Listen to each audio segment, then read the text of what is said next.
Pemerintah akan menambah jumlah sektor yang wajib menempatkan devisa hasil ekspor di dalam negeri untuk meningkatkan nilai tambah ekspor terhadap cadangan devisa nasional. Upaya serupa juga dilakukan BI akhir tahun 2022 dengan menerbitkan instrumen operasi valuta asing baru.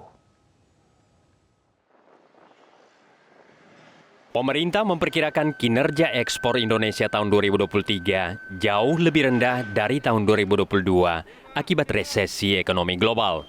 Namun ditargetkan tetap tumbuh positif 12,8% dibanding pertumbuhan ekspor 2022 sebesar 29,4%. Meski diproyeksikan turun, pertumbuhan ekspor akan dimaksimalkan dengan menambah jumlah sektor yang wajib menyimpan devisa hasil ekspor di dalam negeri. Tidak hanya terbatas pada sektor pertambangan, perkebunan, kehutanan, dan perikanan yang telah diatur dalam PP nomor 1 tahun 2019.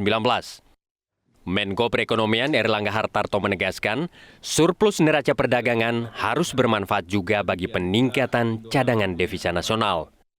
Oleh karena itu, Bapak Presiden meminta agar PP nomor 1 tahun 2019 tentang devisa hasil ekspor itu untuk diperbaiki. Saat ini hanya sektor pertambangan, perkebunan, dan kehutanan dan perikanan yang diwajibkan masuk di dalam negeri.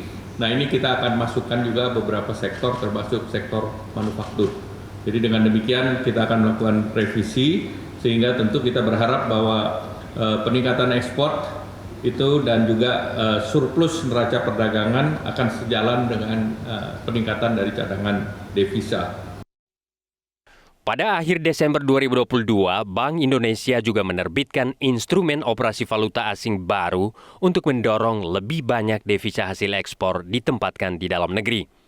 Instrumen baru itu memungkinkan perbankan untuk meneruskan simpanan devisa hasil ekspor milik eksportir ke Bank Indonesia dengan mekanisme pasar dan suku bunga yang lebih menarik. Dan ini instrumen baru yang dikeluarkan oleh Bank Indonesia adalah agar yang masuk ini bisa terus disimpan di dalam negeri, mendapatkan imbal hasil yang kompetitif dari yang diterima di luar negeri, dan perbankan pun diberikan insentif untuk memobilisasi ini, DHE ini, untuk juga di pass on kepada Bank Indonesia.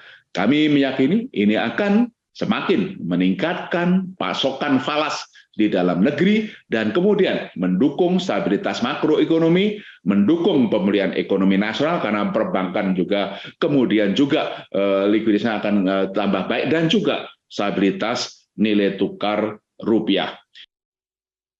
Hingga akhir November 2022, pangsa pasar ekspor Indonesia masih didominasi ke Tiongkok, yakni senilai 57,7 miliar dolar Amerika. Disusul Amerika Serikat sebesar 26,1 miliar dolar, India sebesar 21,6 miliar, dan Jepang sekitar 21 miliar dolar Amerika. Untuk meningkatkan kinerja ekspor di tengah ancaman resesi ekonomi global, Indonesia akan memaksimalkan perdagangan intra-ASEAN yang nilainya mencapai 48,9 miliar atau lebih dari 2 kali lipat dari pasar ekspor Uni Eropa yang mencapai 19,6 miliar dolar. Tim Liputan Media Group Network.